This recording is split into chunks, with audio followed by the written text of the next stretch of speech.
Hey, I'm Ranger Matt here at the Indiana Dunes, and I'd like to share with you some of my favorite fun facts about dunes environment, ecology, and history. Do you know what spawned these dunes and its diverse ecosystem? I'll give you a hint. It was 300 feet high and moved slow. Glacially slow. That's right, over 10,000 years ago, local glaciers receded north, leaving behind rolling hills, wetlands, Lake Michigan, and the dunes ridgeline.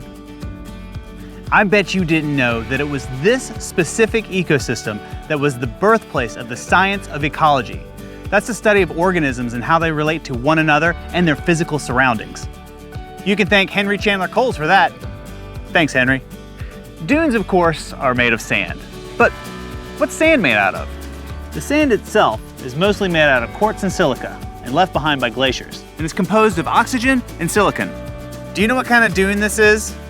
There are two types of dunes, foredunes and blowout dunes. Foredunes like this are close to the beach and they're covered with vegetation like this marram grass. This makes for a more stabilized dune and allows even more plant life to thrive. Blowout dunes like this are caused by intense north winds that rip the dunes apart. The loose sand in this bowl makes for a moving dune that can travel several feet per year. Do you know what a social trail is? It sounds fun, but it's actually something we want to avoid.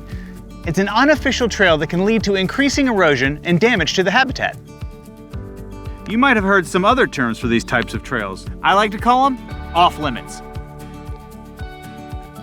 Orchids are some of my favorite plants. We have over 30 distinct varieties in only 15,000 acres. This is an example of the density of biodiversity that consistently ranks us in the top 5 national parks in the country. We used to joke that we have more varieties of orchids than Hawaii, but Hawaii only has 3 varieties. Still, this gives you an idea of how special the dunes are. All of Hawaii, 3. All of the dunes, 30. Dunes win. Can you hear that? Some of the more than 370 species of birds that live or migrate through the dunes every year. This is a list of the birds that we've spotted so far. Indiana Audubon Society spends a lot of time in the dunes monitoring and tracking birds during their migrations. They capture and tag a variety of species, which can then be tracked online. You can join the fun by attending events like the Saw-Whet Owl Banding at the Visitor Center. One of the most incredible journeys in nature is that of the monarch butterfly. We celebrate and support that journey with monarch way stations in the Indiana Dunes. You can easily create your own way stations by planting native plants around your home. Monarchs feed only on milkweed, like this orange variety. We appreciate the journey of the monarch so much, we created a video series all about it. I'm sure you've heard of a Venus flytrap, but have you heard of a narrow-leaved sundew or a purple pitcher plant? Try saying that 5 times real fast.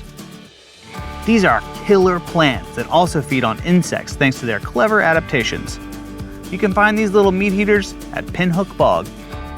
These interesting-looking houses date back to the Chicago World's Fair, held way over there in Chicago in 1933. It was called the Century of Progress, and it provided a hopeful vision of futuristic changes on the horizon during the Great Depression. They were then painstakingly moved by truck and barge to this location. Most are now privately owned, but once a year you can sign up for special tours that let you take a look inside these innovative homes. Those are just a few of my favorite fun facts about the Indiana Dunes. If you see me or any other ranger, ask us questions. We have lots more to share. We also have a nature center, ranger-led tours, and programs throughout the year. Go to indianadunes.com to plan your trip.